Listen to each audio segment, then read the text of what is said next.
Hello, my nerd familia, and welcome back to another episode of Games y Mas, the podcast where we're talking about all things board games, video games, and a little bit of pop culture. On today's episode, we have another chill vibes. We're just going to be chilling and talking with our guests, getting to know them.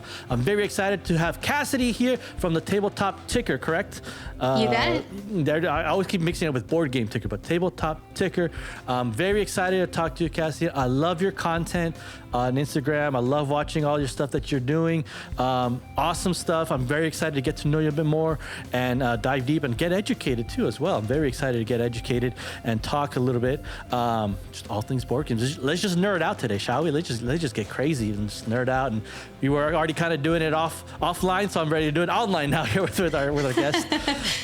So for those that are watching that don't know who Cassidy is, she's the host of the Tabletop Ticker. I'll leave a link below for your channel and anywhere else that you want to plug in. For those that are listening for the first time, thank you so much for tuning in. Whether you're watching us on YouTube or listening to us on Spotify, thank you so much. You can also follow on our socials. We're on X, Facebook, TikTok, Instagram, YouTube, Spotify, Apple Podcasts, Amazon, iHeartRadio, all the plugs. Wherever you can find us at Games y Mas Pod. Or if you want to email us and ask us any questions, we're at gamesymustpod@gmail.com. That's gamesymustpod@gmail.com. We love to hear from you. We always love hearing from our fans. All 6 of you. You guys are awesome. But we love to hear from you. You guys are awesome. Thank you so much for engaging with us and talking with us, commenting on our clips, on our videos. We're almost to 1,000 follows actually on Instagram. So we're almost there. So we can get there. I believe it. But for those that have been following and sticking with us so far, thank you so much for that. So I'm very excited to get started with this podcast, and we're going to get to know more about Cassidy. So with all that being said, pull up a chair, grab some dice y acompáñame a jugar.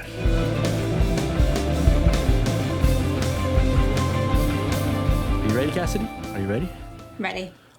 I'm super ready. I'm very excited to talk to you, get to know you more outside of Instagram, because that's all I know from you is from your Instagram posts, which are awesome. Thank awesome you. again. Love your content. It's great. You're doing well. Your channel's popping off. You're doing so awesome. And for the community that you're doing with the board game community and with the Tourette's community, you're doing an amazing job as well too. I mean, you're being a great advocate for it. And I love it. And I can't wait to understand that more. Before we get into more of getting to know you, we'll do a pre-getting to know you, which we'd like to do some icebreaker questions here. You might have seen them. You might have heard them. If not, I'll rephrase them for you guys. And that is the first part. It's a 2-part question. The first part is, what is your favorite board game of all time? Now, as a board gamer, Cassidy, I know that's very hard to just narrow it down to one, and you have a big. So I'll give you the option of 3. I'll let you do a top 3 that you can come up with. And those that are listening for the first time, we constitute board game as all tabletop games, card games, dice games, party games, strategic, Euro, Ameritrash, whatever you want to add on there. That's all. We include everyone. You as a board gamer, Cassidy, you know what I'm talking about. But for those that are listening for the first time, they're like, is Uno a board game? Yes, Uno is a board game. It's a card game. Yeah, exactly. So there's that. And then the second part here is your favorite video game, Cassidy. Do you have a favorite video game of all time? Don't know if you're much of a gamer. If you are and you can't narrow it down, again, I'll give a top 3 video games that you love to play. And I'm not excluding only just like maybe Xbox and PlayStation. I'm also including computer games or even arcade games. Maybe as a kid, when you went playing an arcade, you love playing an arcade game. I'll include that as well.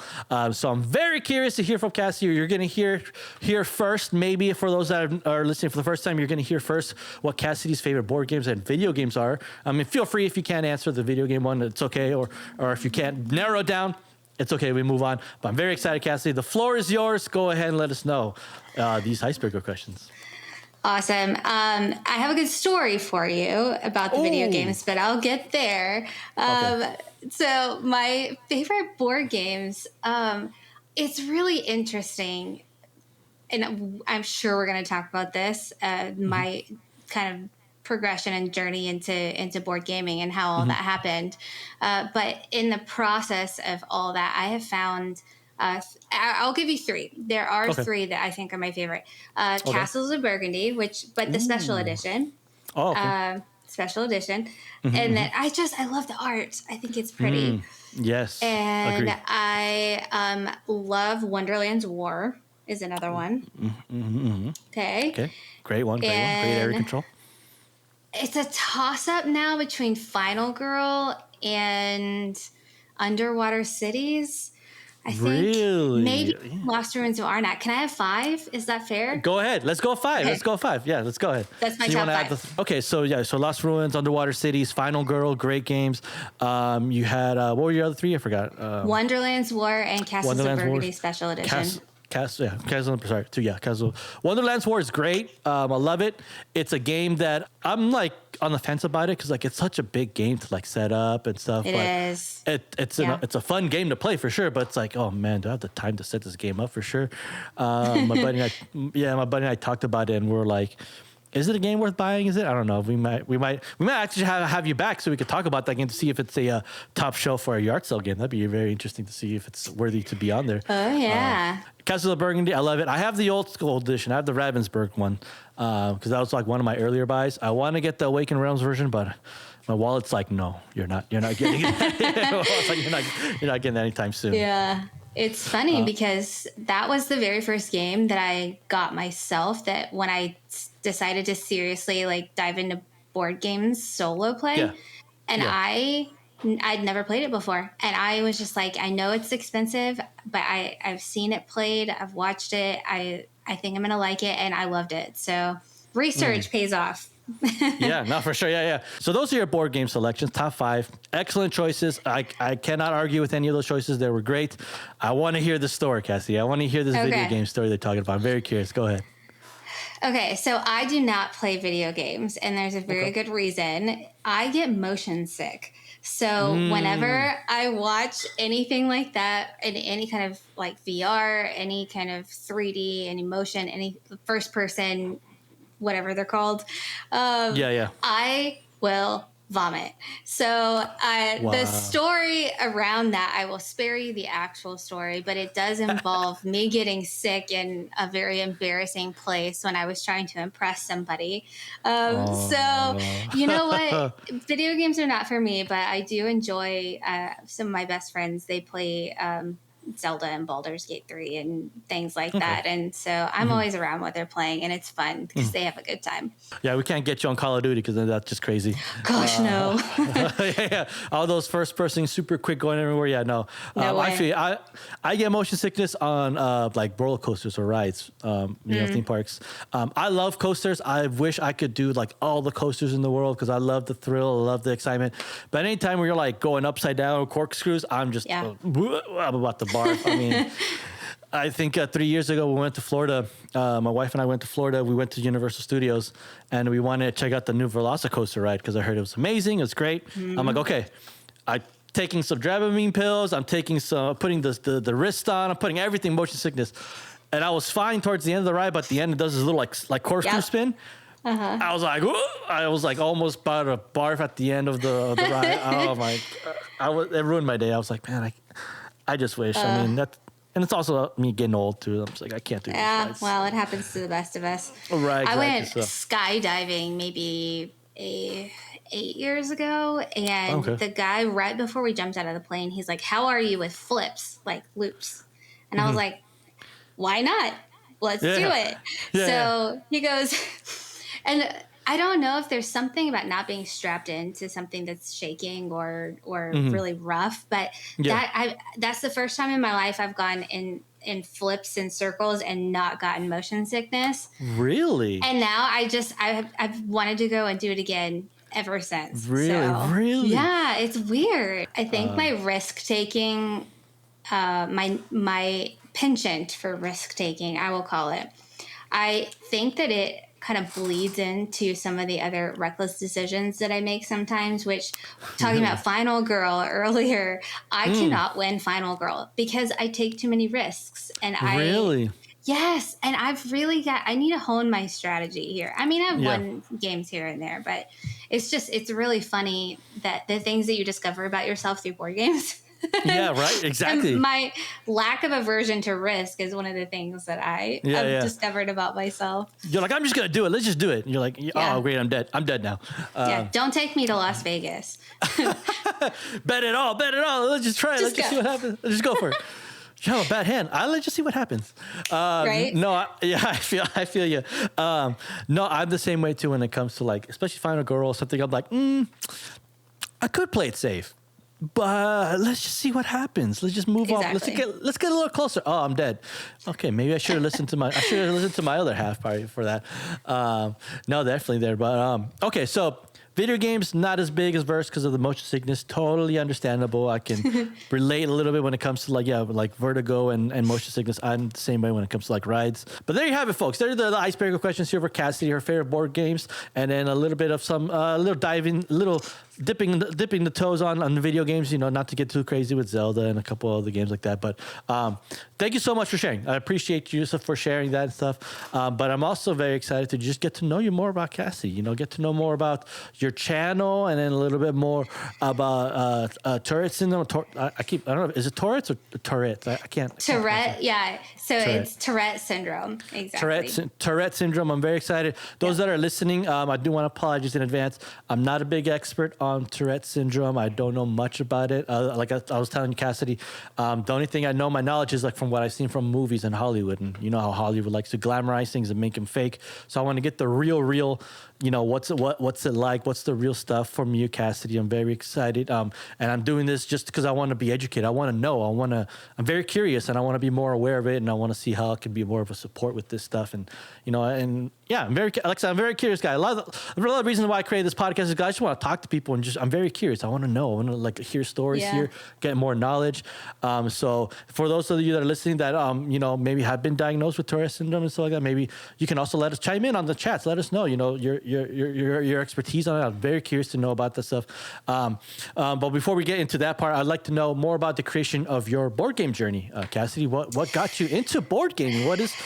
Main question is, I think the biggest question that we all ask our content creator board gamers is, what was your gateway board game that got you into this world of board gaming? Do you know? You might have an idea.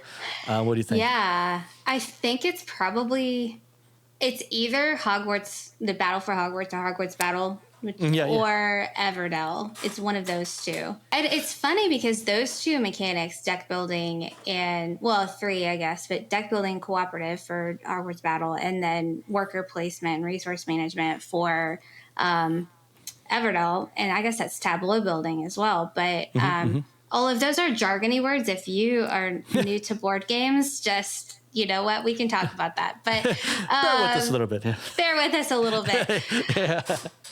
There's lots of cards involved and little meeples that you put in different places to do different things. And so those remain to this day to some of my favorite mechanics and games because of that. Okay. So, that's my start. The Hogwarts Battle. I love Hogwarts Battle. Oh my gosh, man. That game, just going through the books, I was like, oh, this is like so amazing. Oh man, I feel like I can't play that game anymore because I think like once you play it once and you go like that initial like shock value or like the excitement value was there when you first you don't know what to expect. Yeah, and afterwards you're like, all right, well, I already know what to expect. I know there's expansions, but I'm like, it's still like, I remember just the joy of like opening book 2 and then you have like book 2. Harry Potter and Hermione, from the movie from Chamber of Secrets. You're like, oh, it's okay. Man, it was just me and my friends were going crazy over it. It was hard. It was a little bit hard. It's a great game. It's really funny. So my my gaming group, my best friends, it's a long story about how we all kind of got connected and how we all landed. I live in Atlanta, Georgia. So we all were scattered and we ended up in one place here in Atlanta. And over the years, we've played D&D together. We had played. They were the ones that introduced me to Everdell and Battle for Hogwarts, Hogwarts Battle. It's Hogwarts Battle, right? That's the name of it? Yeah, Harry Potter Hogwarts Battle. Yes, correct. Hogwarts Battle. Yeah, so my mom, you know how when you're into something, people just get you everything about that? So I have Harry Potter aprons and stirring sticks and coasters and everything. But she saw this game and she's like, oh, Cassidy would love this. And she got it for me. And it was the first, like, heavier game than Clue or Monopoly or, like, whatever I'd been playing. And, it just kind of went from there. Wow, yeah. I do have to ask, Harry Potter, what's your house? What is your house? Where are you landing on your house? I'm a Gryffindor, although sometimes when I haven't eaten, I think I'm a Slytherin. So That's great. Oh, that was awesome. Yes. Okay. No, I think we're all Slytherins when we haven't eaten for sure. I'm like Gryffindor. Okay, you landed on Gryffindor. I'm a fellow. I'm a Ravenclaw. I'm in Ravenclaw, and then my wife is a Hufflepuff. So Hufflepuff. Yeah. what's your Patronus though, Cassie? I'm curious. Funny enough, and I think it's actually very apt if you get to know me really well. My Patronus is a Rottweiler.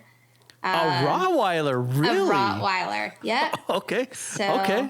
they're very sweet, but they can be quite aggressive and assertive in situations that they feel like they're protecting people they love. So I feel like that is very similar to me, I think. So Hogwarts, Harry Potter Hogwarts Battle and Everdell were your gateway games. Yep.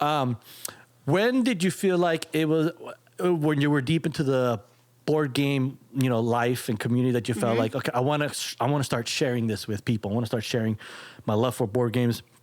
Was it like right away, or did you feel like you wanted to get more deeper into the board game situation where you felt like once I fill my shelf up, I think I can start sharing? Or like, what do you think? When did this Instagram journey began for you to make a board game channel? Yeah, I don't even know where to start with that one, other than I'm relatively new to this whole space, right? Okay. I kind of dove in head first back a couple of years ago. Well, starting in 2019, I was part of that friend group that I told you we were playing D&D together. We're playing long distance, and then eventually we all kind of landed in Atlanta. We played for 4 years, and then our campaign kind of naturally came to a close. Our dungeon master got pregnant, life transitions, and things like that. So there was a good denouement to the storyline, right? Around that time, I was like, okay, so I have all this free time, and I had started to play more and more board games. I began watching Critical Role during that whole time that we were playing D&D and the Adventure Zone and things, and it kind of just got that creative part of my brain flowing that I wanted to challenge a little bit more. Right. So one of the first games I decided I was just going to sit down and play. I did a bunch of research. We talked about Castles of Burgundy. So beyond Everdell, but beyond the group stuff that I was doing, I said, I have all this time on my hands. I'm going to play Sleeping Gods. And so it's the first game that I tackled solo. And it was a doozy. It was a doozy, but and I did not score very well, and the story did not end great, but it was so much fun. And that kind of got me hooked, right? So after that, I do a lot of secondhand games where I'll go to like a thrift store or Half Price Books or whatever, Facebook Marketplace, and find games at a discount because I want to try them, but I don't have an opportunity to really do that very often with other people. So I started to really do that. And then I started talking about board games constantly with my friends and family, and I knew that they were getting tired of it. And so one day I just woke up. So the name of my account is the Tabletop Ticker. For my work life, I am in the franchise industry. And so I already had an account and a platform and everything called the Franchise Ticker. Where I had already started sharing about my life with Tourette Syndrome and how that impacted my career and my work and everything.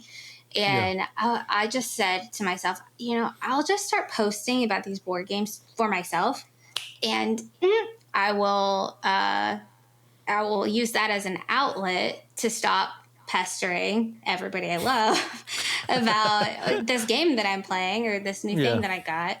Turns out that doesn't work so great, because then you're just even more entrenched in it and you talk about it more and more, and now they're really sick of it. Of course. But it just kind of took off, and I've been really grateful. I had no idea that Board Game Instagram was even a thing. When I started the account, I had no clue. And this whole community is it's wild. And I've gotten connected with miniature painters and book aficionados and other hobbyists outside of just board games as well, because I think a lot of board gamers have multiple avenues and outlets of entertainment and hobbies. So that's been just a ton of fun. No, for sure. the board game community is awesome. I love the board game community. I mean, it's crazy because I'm with you there. When I first started the podcast channel and getting into board gaming, there's like, oh, and the floodgates open. There's like all these people, and I got to meet so many people. There's more people I want to meet. I just want to meet everybody. I want to talk to everyone. I love recording. I love sharing with everyone. Other people, but also just like sometimes in my free time, if I could get just paid to just go around the world and just talk to people, just me and you, like without any cameras or anything like that, I would do that 100% because I just get so much joy just listening to stories, listening to things about board games. Yeah, exactly. So I'm a big people person. I mean, deep down, I also like to be cozy up in my house, and just like playing board games and stuff. But I also love going out. I love going out and meeting people and just getting to know people. And I think that's great. How you did it with your channel, the franchise ticker. Is that still going on, or did you ended up cutting that? Or So it's been a long road. I started a baby podcast in 2021 for the franchise sticker, and then my mom got sick and a whole lot of stuff happened, and so I decided to leave it. There's like 6 episodes of it. But the infrastructure is all there. I still post every now and again, and I use that platform. I do a lot of stuff on LinkedIn for work, and so that's kind of its own separate thing. And what I did through that platform last year, so every year, May 15th through June 15th is Tourette Awareness Month. And every year I do a walkathon and a fundraiser. And so I do a lot of stuff on social media for that. And I ended up using the franchise sticker platform last year for the fundraiser. And we raised the 3rd highest amount of money in the country for really for the walkathon. Yeah. Oh, that's so awesome. I was just so proud of that. And the power and the visibility. Honestly, it's not even that. It's like, it's the willingness, like you, of other people to sit down and listen and learn about something that's maybe new and different without any prior expectations, or, it's an open mind. And that's why I love doing, whether it's the franchise ticker or tabletop ticker or just going around like you and talking to people. I love it. Yeah. I will talk about it all day long. I'm just very curious. I just want to talk and just listen and just be educated. I want to know about things that I don't know about, especially when it comes to board games. I feel like I'm also a baby gamer. I've been playing for a long time, but I still don't know a bunch of the games. Big shout out to Raul, who's been introducing me to a bunch of these games, who always texts me like, bro, we got to play this game. I'm like, okay, I've never heard of it, but let's play it. Sure. Love it. And so, I'm very curious, which I guess we could segue into now talking about Tourette Syndrome. I don't know much knowledge. I know there's maybe like a little bits and pieces of some things of, maybe with the tics and things like that, but I don't know how like the severity of it is, or how's the development of that stuff. So maybe if you want to give us maybe a summary, maybe for those that are listening that have never, I'm pretty sure they have, but never even heard of Tourette Syndrome. Yeah. Maybe if you want to give us like maybe a little bit of brief overview of what is Tourette Syndrome, and then we can go dive deep from there as well. Yeah. So Tourette Syndrome, first of all, I gotta go back. Thank you for giving me the opportunity to talk about this, because it's just, even mental health advocacy, the advocacy for awareness and education around Tourette syndrome, all those things that I try to do on a daily basis, and the things that board games have helped me overcome. I don't tick when I play board games. I'm not anxious when I play board games. And that's part of this whole journey that I've been on. So, but for those of you out there, and for you, Vic, that are learning or don't know about Tourette syndrome, it is a neurological condition that causes you to make unwanted vocal and motor tics. So that means you move. You might have seen me if you're watching this clip or whatever you're doing. If you hear me say a word or make a noise, that's because I have a tic. And Tourette syndrome is actually a lot more common than people think. And the thing about it is that it's highly stigmatized. And the media makes it out to be one thing, where, yes, that is part of what some people deal with Tourette syndrome. But it's a fraction of the whole spectrum of people who deal with this condition. So, for example, like, there is a range with Tourette syndrome of kind of severity. You might just have like an eye blink or a cough where you clear your throat. Maybe you jerk your head a little bit. Maybe you say, I used to squeak, I whistle, things like that. One of my friends, their favorite tick of mine is when I say hopscotch. It's just the word that comes out of my mouth. I don't know. Okay.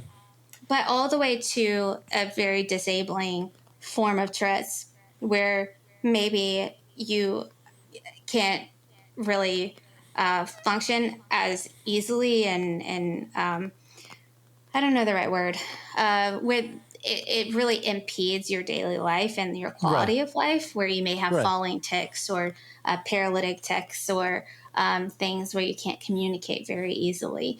So there's a range there. I fall kind of somewhere in the middle to like a little bit higher on the severity. You wouldn't think so. And I get this a lot. People say, oh, you don't look like you have Tourette's. I don't see you necessarily ticking. It's because I personally, I don't know. I subconsciously suppress my tics. Like, and I focus with you, I won't tick as much. And then I'm kind of on my own, or if I get overwhelmed, then I have a tic attack, right? It'll all come out. So the one thing I wanted to touch on that when I talk about statistics, and I'm not perfect with the statistics, first and foremost, there is a difference between Tourette syndrome and what we call tic disorders. So there's a whole community that we call the Tourette syndrome and tic disorder community. There are different medical qualifications for what the diagnosis is, and I'm not a doctor, so I don't get into that. But just because you have tics doesn't mean that you have Tourette's. So there's a learning curve there. A lot of Tourette is diagnosed when people are children. Mine was not. I was 17 when my tics started, and I was diagnosed when I was 25. And then there is this other aspect of it that we talked about with the media. So these are just some high points of kind of things that might be helpful to understand. But the thing that you see in the media is what we call coprolalia. Some people call it coprolalia. I say coprolalia. I don't actually know how to pronounce it. I have it. Only 10% is my understanding of folks that have Tourette syndrome actually have what we call the cursing tic.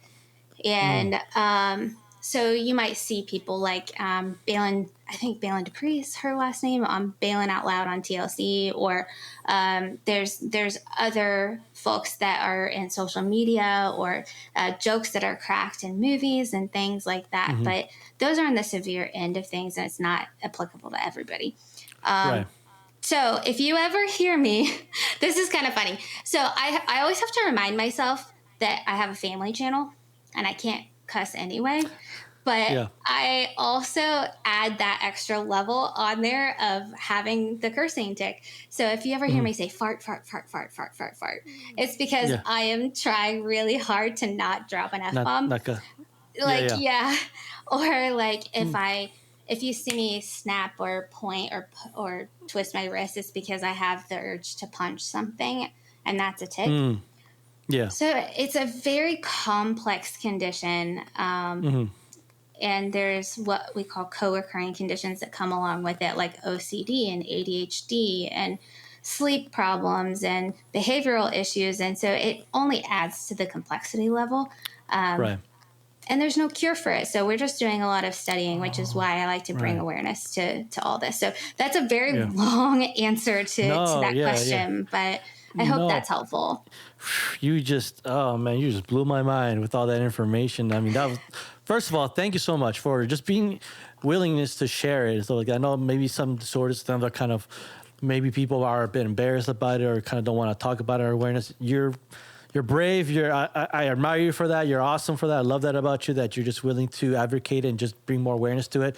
And I just want to say thank you so much for sharing, giving me, you educated me. I'm, for that, however long you guys explained it, that was awesome. I mean, I was just like, okay, this is what I wanted. This is what I wanted from this episode. I wanted to learn this, and it's great. And yeah, feel free. I mean, I on this podcast, I tell my guests, feel free if you feel like you can't suppress anything, whatever. It's okay. I say I'm a family-ish podcast, but I let my guests say whatever. I don't censor them. I mean, don't get me canceled, or out I here. won't get you canceled. I won't get you canceled. But you can. I don't like censoring anyone. Be who you want to be. Be what you want to do. Say what you want to say. It's kind of a subconscious thing at this point, and really, truly, when I'm focused on something, and that's why board games are so great for me. Is that when I really am laser focused. Yeah. And also I have ADHD, so I kind of hyperfixate a lot as well. Mm-hmm. But when I'm in that zone and having fun and I'm not thinking and my brain's not going a million miles a minute and I don't tick as much. And that's one of the things that really kind of drew me in to board gaming solo. It was either that or drink a bottle of wine every night. So we're going to go with board games. There you go. That's great. Excellent choice. Excellent choice of that one. Yeah. Thank you. Yeah. Thanks. You're like, yeah, we're going board games. Yeah, no, perfect choice. I am curious when it comes to like ticks and like certain types of ticks and things of that nature. What is like I don't know if you might be able to explain, but what's like the feeling of like, do you feel like when like a tick is coming on, or do you feel like, something's like an urge or something? Like, does it feel like pain? Do you feel like a quick pain, or do you feel like something? I've been very curious about that. Like, or is it something that just happens automatically and you don't even realize that you did a tick or something like that? Yeah, if you want to elaborate a little bit on that. That is a fantastic question, and one of the things I would really love to just kind of impart to anybody who's listening is that every single person who has Tourette syndrome or tic disorder is different. So my experiences with this condition are going to be very different than those experiences of someone else. Okay. There's a common thread of the neurological aspect of it and all of that. But the same way that I'm okay talking about my Tourette's, other people might not be. And so you kind of have to gauge that if you see someone with tics, whether you're going to ask them a question about it or what. But I always kind of let them open that door up first. That being said, as far as my experiences go with what that feels like, it's what we call a premonitory urge. And there's this preceding urge that I feel in my body. And mine starts at the top of my head and kind of goes down. And it'll kind of go down to whatever part of my body I feel like is going to move. So I feel it a split second before it's coming on, which is kind of what allows me to help suppress the tics. Okay. I also feel like because my tics started when I was later in life, and I think I was more mature and knew how to handle that a little bit better than what a child would be able to handle it, that it's not that you can discipline Tourette's away. You can't. You can't practice it away. You can't suppress it forever. It's exhausting to suppress. It's just my body, I think, kind of adapted a little bit better, and my mindset about that changed because I was older, I think. Maybe that's not true for everyone, but that was true in my case, at least. Right. Okay. Okay. So is it, so you say for you, it comes from like the brain kind of, and then you kind of can tell where it's going to hit, like, oh, it's going to go on my right arm. You can kind of feel it. I can try and not punch that person next to me. One time, there's so many stories I could tell you, Vic, about throwing forks or like punching a hole in a wall on accident, or throwing a bowl of popcorn. Like, I have to be really careful. I went to a wine tasting in Napa Valley for this event for work last fall, and everybody had these wine glasses for the tasting, and I'm walking around and I'm like, I'm gonna throw this, it's gonna shatter. I want to throw it, because kind of how Tourette works is like, if there's something that you shouldn't do, like if you don't want to say something about bombs on an airplane, right? Like there's certain things like that your body wants to do that thing. So like, I know I shouldn't touch that woman's purse that's in her cart at Target, but my hand wants to touch that thing. It's very impulsive. So it's a lot of things like that, but I have to ask sometimes for plastic glasses or paper cups instead of a glass, because there's certain things I can do to mitigate what happens. I have so many stories like that. But yeah, I can tell a little bit before it's coming on, and it does help me kind of channel it in a different direction as Right. as I need to. The only time I'm in pain from a tick is like if I do like hit something with my knuckles, like if I dig a fork into my leg. I've done that before, which is like not a fun one. Oh Um, wow. when I initially got diagnosed, I finally went to Baylor College of Medicine. I actually went to Mayo Clinic out in Arizona. They sent me to Baylor College of Medicine in Houston. And I was diagnosed there because I had bruises all over my face from punching myself in the face. Oh And wow. like it got to that point, and it waxes and wanes over time. You're always going to have like different ticks at certain points and different severity, and it depends on stress levels and diet and sleep and a whole bunch of different things. Right. But that being said, I when I got that diagnosis, I was able to understand better how to avoid hurting myself. And I got some coaching on that and everything. So now it's mostly just if I jerk my head too much, then I get a lot of neck pain. So I go to the chiropractor and just little things like that.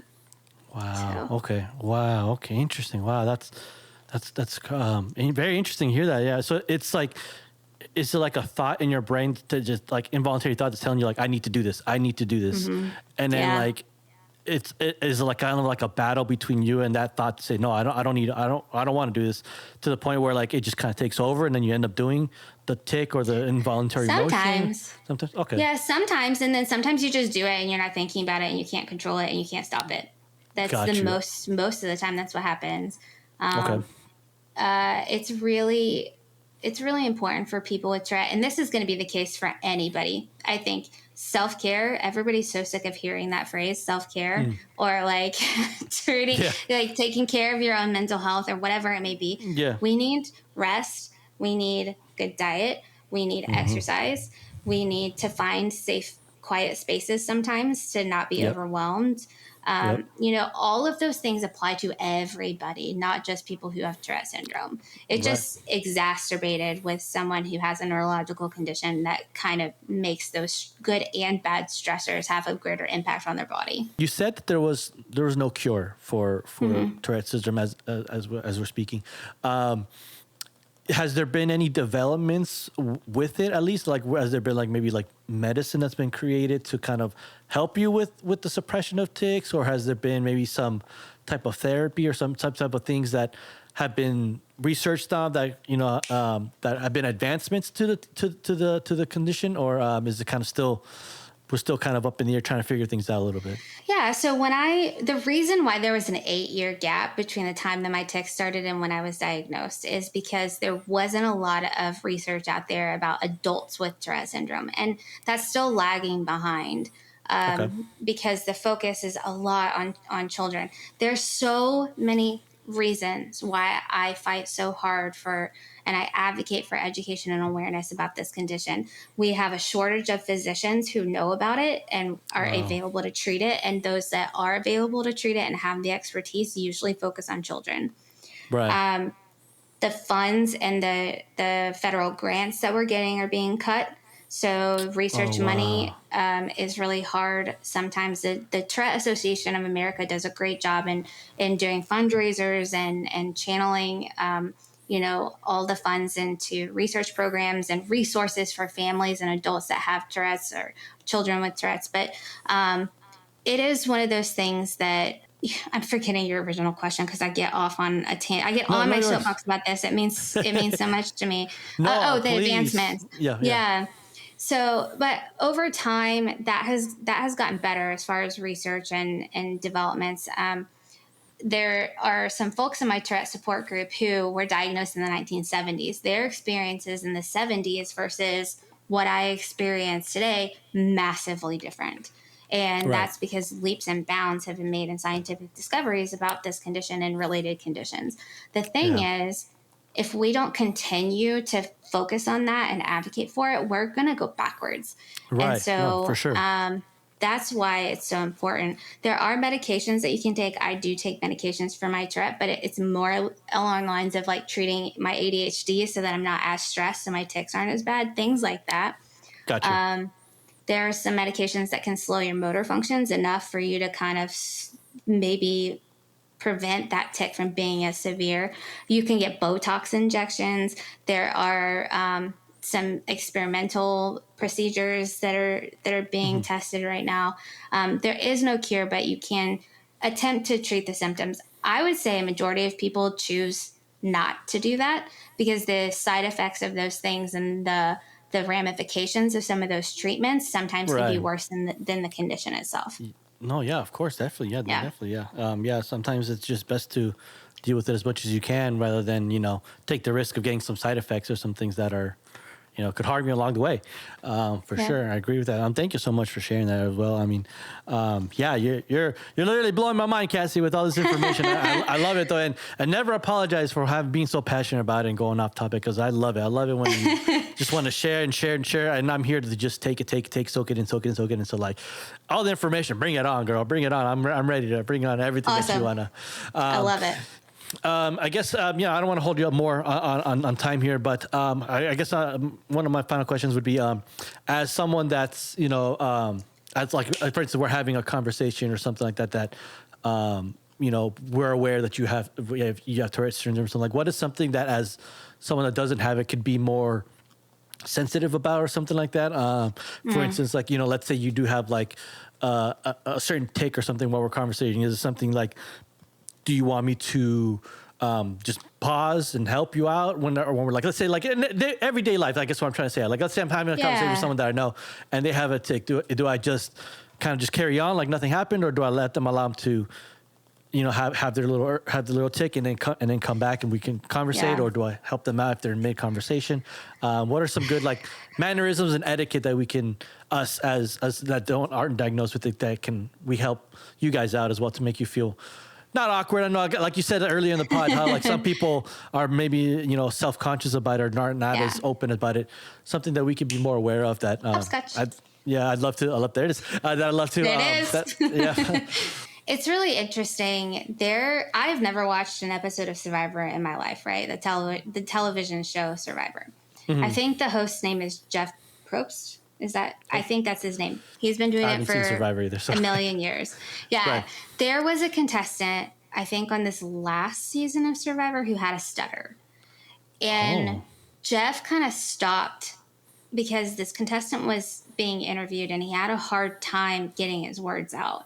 And what Jeff did was a master class in what to do with someone who has a disability, someone who's struggling, someone who can't get their thoughts together or their words out of the mouth. And he just stopped and asked, how can I be most helpful to you? What do you need from me in this moment? And he felt comfortable enough doing that with this contestant in the situation where they were. A lot of times, and the response that he received was, I just need you to let me have some space and time to get my sentence out. Okay. And so that's what Jeff did.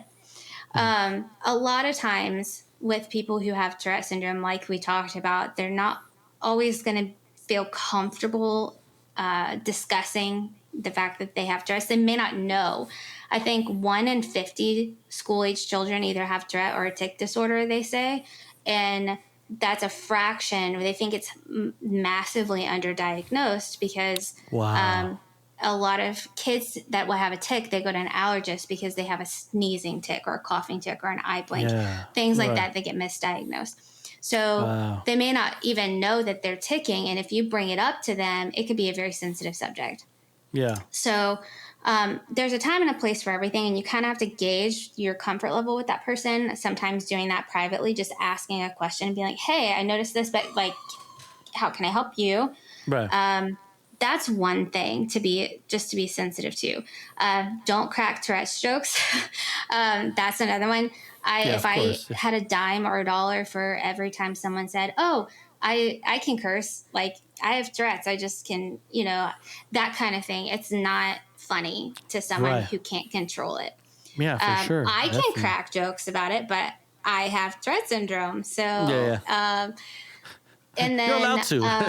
I'm allowed to. I know I'm careful in how I do that because also I have a responsibility to set an example for other people about what what behavior is appropriate around other people with Tourette syndrome, right? Of course. Yeah.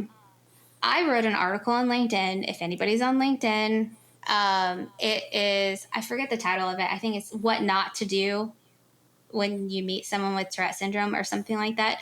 But that was one of them. Don't bring attention to their tics because it's going to make us tick worse. Don't crack a joke. Just be aware of your familiarity with that person and whether or not you think they'd be open to having a conversation with you about that. I use my Tourette syndrome as an icebreaker, and that usually kind of, if there's any kind of tension in a room or if there's some discomfort because someone doesn't necessarily know what's going on with me, then I volunteer that information freely first. Got you. And it's the same. I'm about to host this webinar for Pride Month through this organization that I'm a part of, right?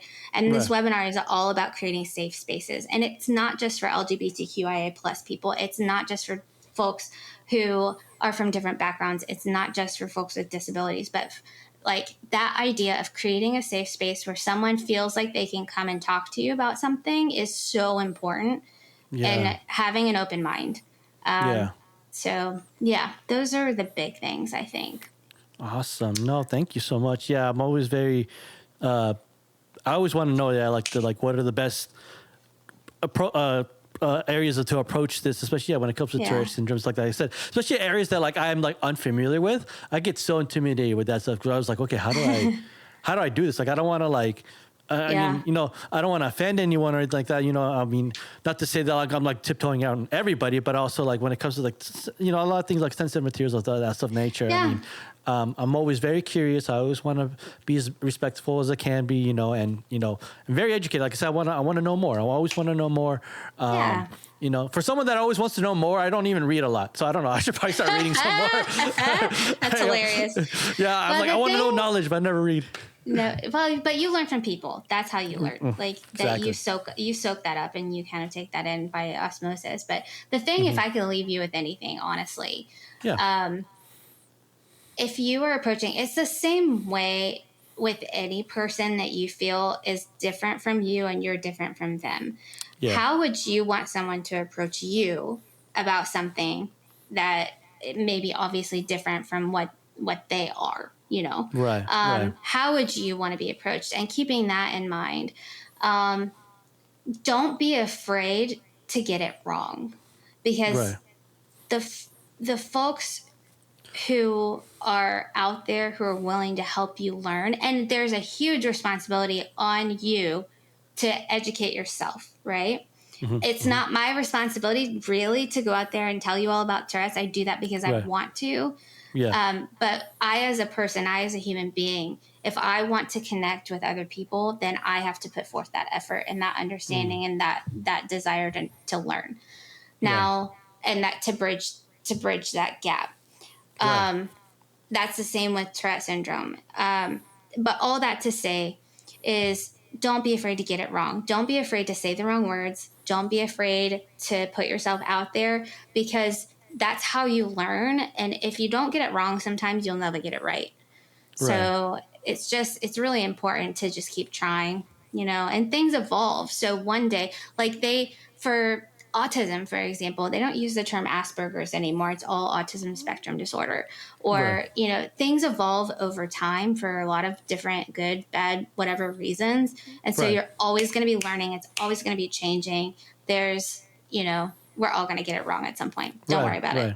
No, I appreciate that. Oh man, Cassie, you've been amazing. You were so amazing. Thank you so much for being so open about it, being so welcoming about it. I feel very, not relieved, but feel very just overjoyed. I'm very overjoyed with the information that you got to share. And I mean, I'm great. I mean, this is definitely not the last time. I'm pretty sure offline we're going to chat more, 100% of the more times, more about this. I'm going to bombard you with a lot of more questions because I want to ask you more questions. But I also want to talk to you about board games too, especially offline and stuff. I know. No, I was just going to say, I think I messaged you, didn't I, about what I'm doing for Tourette Awareness Month, and that I want to go live with you, right?